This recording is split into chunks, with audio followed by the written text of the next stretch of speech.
guide son destin sur les océans comme dans tous ses rêves d'enfant. Vaillant capitaine, sur la mer profonde, il partit vers l'inconnu et découvrit le nouveau monde.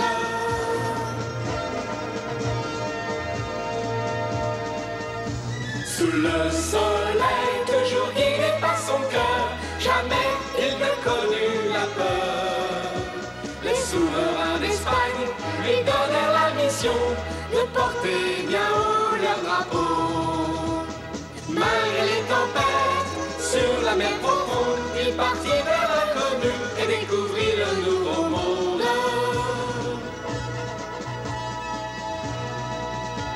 Ces caravelles voguèrent vers le mystère d'une terre inexplorée, au-delà des mers. Cet homme courageux s'appelait Christophe Colomb. Un jour il découvrit un nouvel horizon.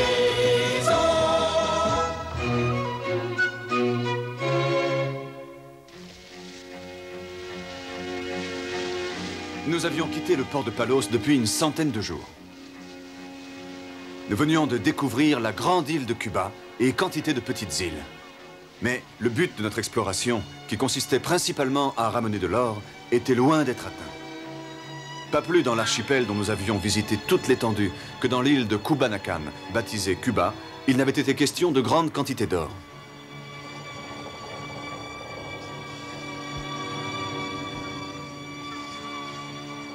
Non, il faut absolument aller. Allez, amiral, nous avons un grave problème. La Pinta vient de disparaître à l'horizon. Est-ce possible? Je suis sûr que ce matin, il était encore dans cette baie.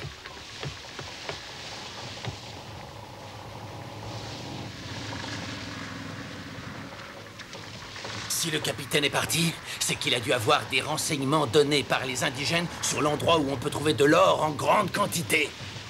Amiral! La Pinta qui file toute voile dehors! Comment? Mais où s'en va la Pinta à cette heure-ci? Oh, amiral, il faut poursuivre la Pinta pour que vous infligiez une punition au capitaine Pinzon. Nous ne pouvons pas rattraper la Pinta avec la Santa Maria qui est moins rapide. Mais pourtant... Pinzon va sûrement y réfléchir et il est probable qu'il va nous revenir. Nous laisserons un feu allumé toute la nuit qui lui servira de signal. Bonne nuit, messieurs.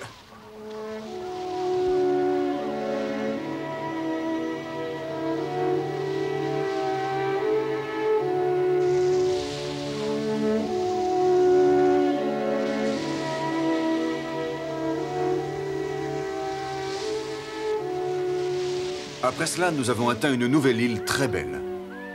En l'honneur du roi et de la reine et de notre patrie, je pris la décision d'appeler cette île Hispaniola. Et quant à cette large baie qui s'offrait à nous, je lui donnai le nom de Val du Paradis. Regardez, amiral, des indigènes.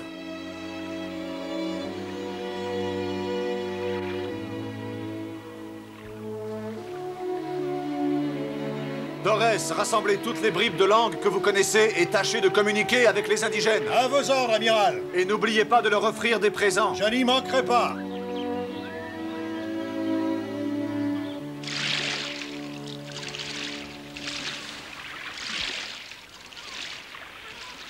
Je me demande ce qu'ils vont faire. Torres a bien appris notre langage aux indigènes que nous avons rencontrés sur l'île Guanahani. Ils devraient être capables de communiquer avec ceux que nous apercevons, si ce sont eux aussi des Indiens Arawak.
Celui-là, en tout cas, a l'air d'être un grand chef. Et c'est vrai, il sera peut-être capable de nous fournir des renseignements. Gutiérrez, faites préparer un banquet. À vos ordres.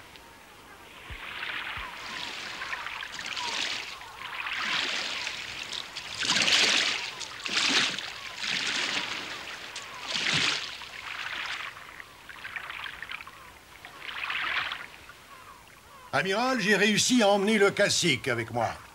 Cacique? Oui, il semble que cela désigne le roi dans le langage de ce pays. Je lui ai dit que nous étions ici avec la permission du roi de Castille, Ferdinand. Mais il n'a pas voulu me croire. Il pense que nous venons de descendre du ciel pour honorer et remercier son peuple. Il pense que nous venons de descendre du ciel?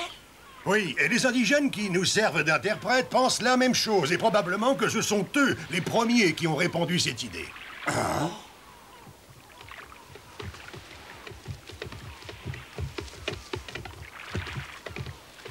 Bienvenue, cacique. J'arrive de Castille, je suis amiral de la mer Océane, représentant le roi, et je m'appelle Christophe Colomb.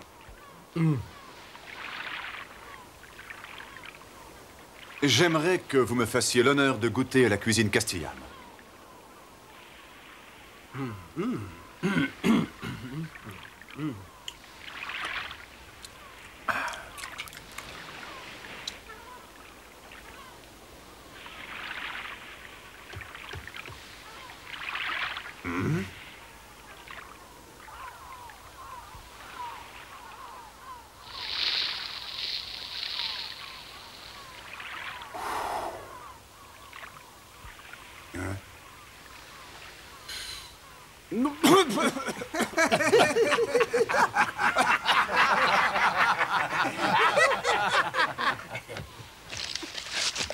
Oh, cette boucle de ceinture, elle est faite en or, nous sommes sur la bonne voie.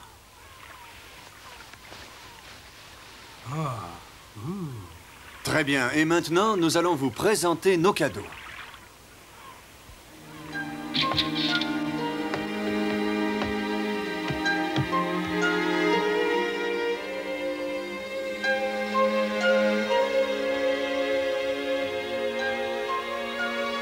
Tenez, je vais vous offrir ceci.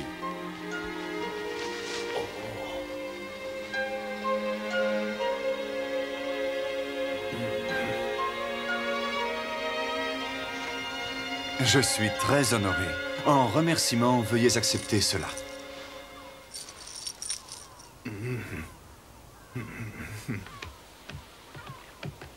Torres, je crois que maintenant il veut repartir. Raccompagnez-le sur la plage. À vos ordres, amiral.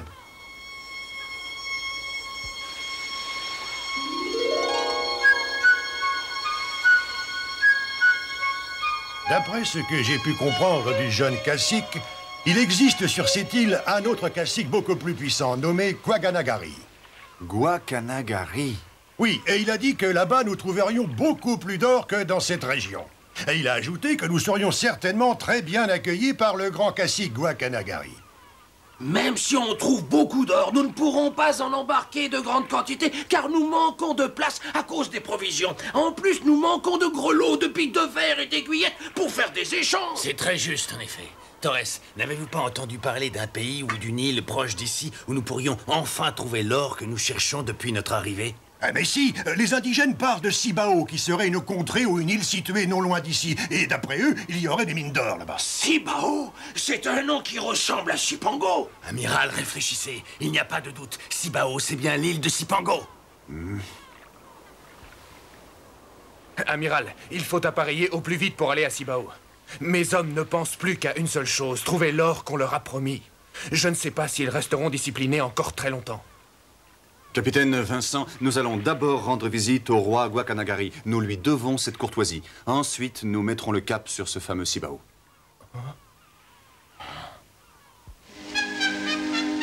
Comme je l'avais dit, nos deux bateaux se dirigèrent de l'autre côté de l'île pour aborder le territoire du roi Guacanagari. Il fallait entrer dans une rade très rocailleuse. Avant d'atteindre notre point d'ancrage, nous avons dû frôler de nombreux récifs qui étaient d'autant plus dangereux qu'un fort courant nous poussait vers l'intérieur de la baie. j'avais interdit formellement qu'on laisse à la barre un marin inexpérimenté.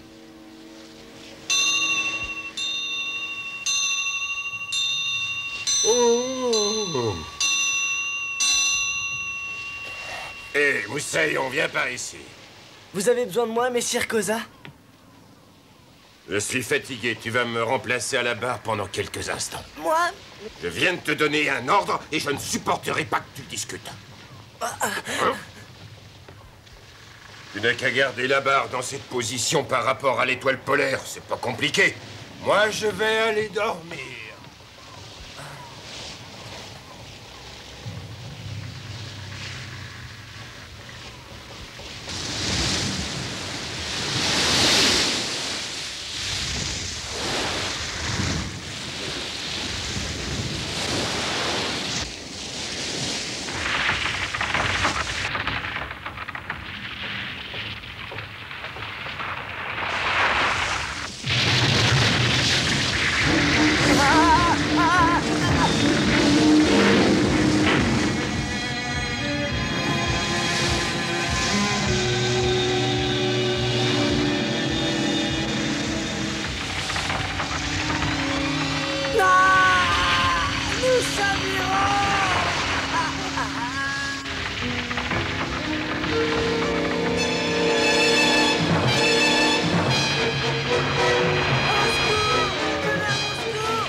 Là-bas, je peux plus bouger là-bas. On a touché un récif, tout le monde sur le pont. Mais qu'est-ce qui se passe? Mais dépêchez-vous! Nous avons heurté quelque chose! Tous à vos postes! Les barques à la mer et jetez l'ancre.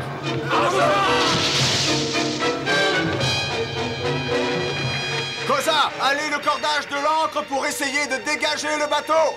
Bougez ferme en direction de la Nina. Et de la barque, où allez-vous? Revenez, c'est un ordre. Il faut délester le bateau. Jetez tout ce que vous pouvez par-dessus bord. Allons-y! Dépêchez-vous! Jetez à la mer tout ce qui est lourd! Oui, allez! Allez, passez-moi ça! Allez, allez, jetez! Oui, oui! Allez! Nous allons chavirer! Oui, nous allons chavirer! Nous allons chavirer. Il faut abattre le grand mât.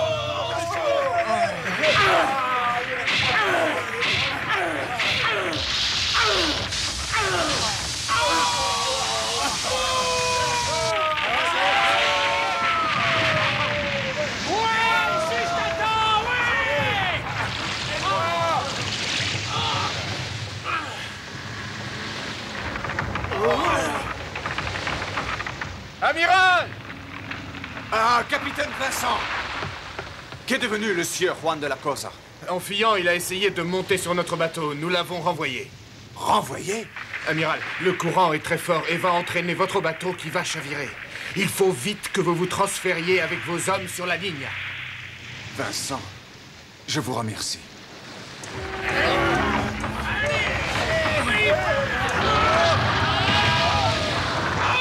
Abandonnez le navire. Tout le monde dans les barres. Mais j'ai plus la faire! C'est à la mer! À la mer! Allez, sautez! Je regrette.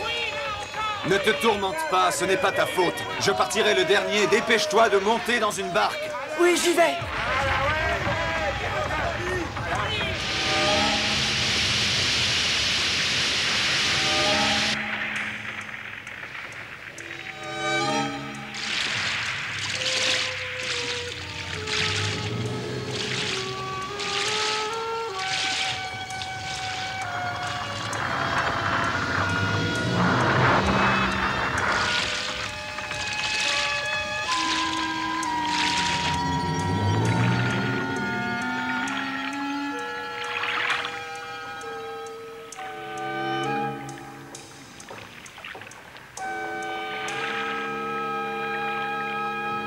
Nous ne sommes pas loin de la Terre. Demain, on ne bouge pas d'ici. On va décharger tout ce qu'on pourra sortir de la cargaison de la Santa Maria, car ça nous sera très utile.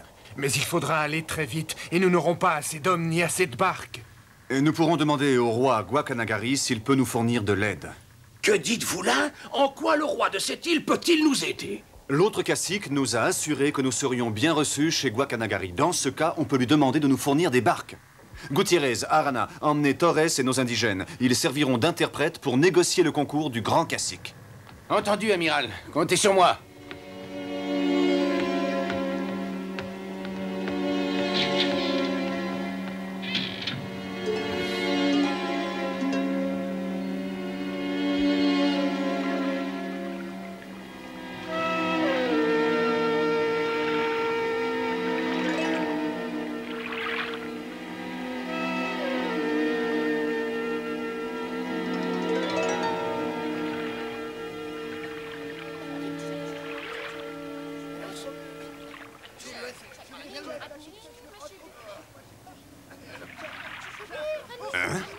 Amiral, les habitants de l'île arrivent avec leurs barques. C'est vrai?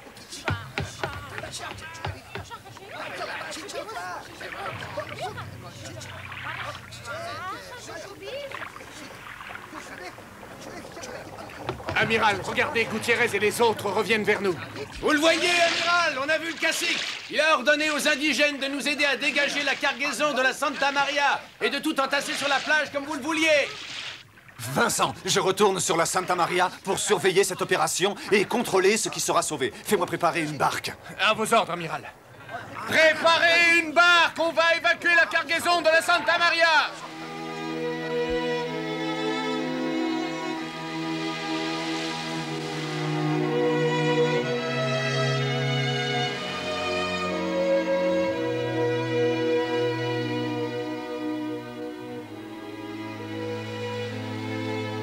Le roi Guacanagari a mis ces 3 maisons à notre disposition. Nous avons été vraiment bien reçus. En effet, puisqu'il a été jusqu'à nous prêter des maisons. Qu'est-ce que c'est que ça? Ils appellent ça des hamakus. Les indigènes, paraît-il, dorment là-dedans. Hamaku? Vincent, ça m'étonnerait que nos matelots acceptent de dormir là-dedans. Je suis certain qu'ils préféreront coucher par terre.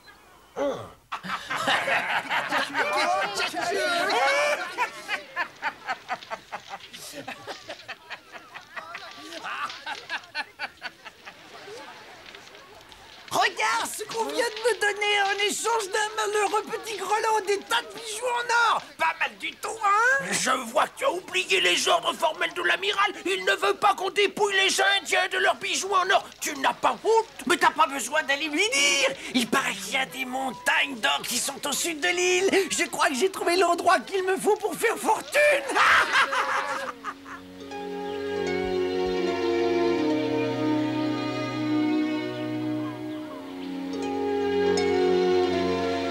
Vous êtes en grande tenue? Avez-vous l'intention d'aller vous présenter vous-même au grand cacique de ce pays? Nous avons eu une réception chaleureuse et une aide efficace. Je dois aller lui rendre visite. Amiral, le roi Guacanagari est arrivé à bord. Comment?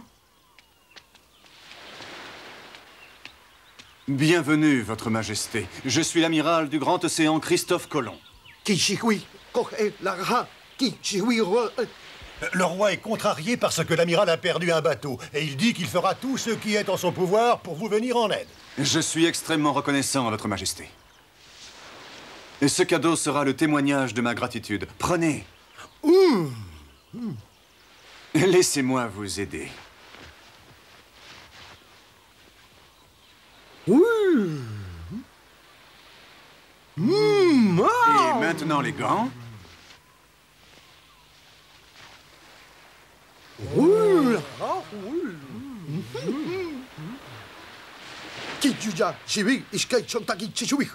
Le cacique désire inviter l'amiral à partager son prochain repas. Je suis ravi d'accepter cette aimable invitation.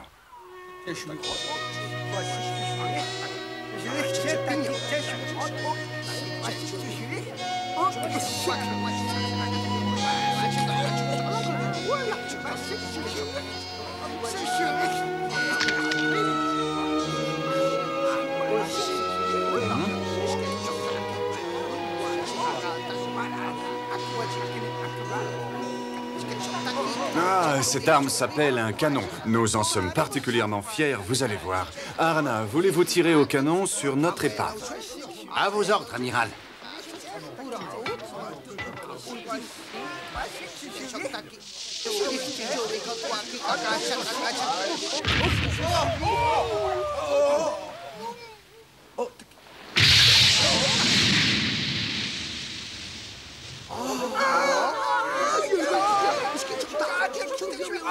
Désolé d'avoir causé une telle frayeur à votre peuple, mais avec une arme comme celle-là, vous ne craignez plus vos ennemis.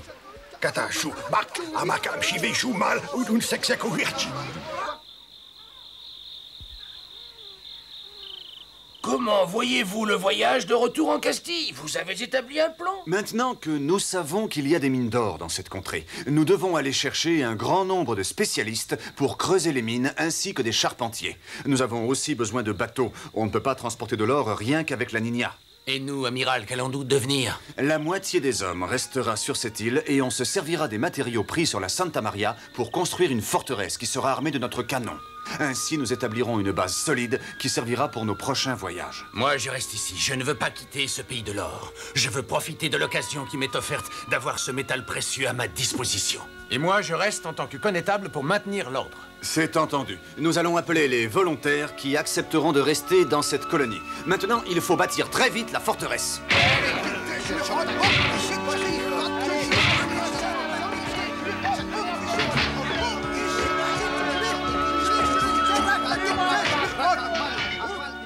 Il me restait une tâche importante à accomplir. Retrouver le capitaine Pinzon et la Pinta et les ramener avec moi en Castille.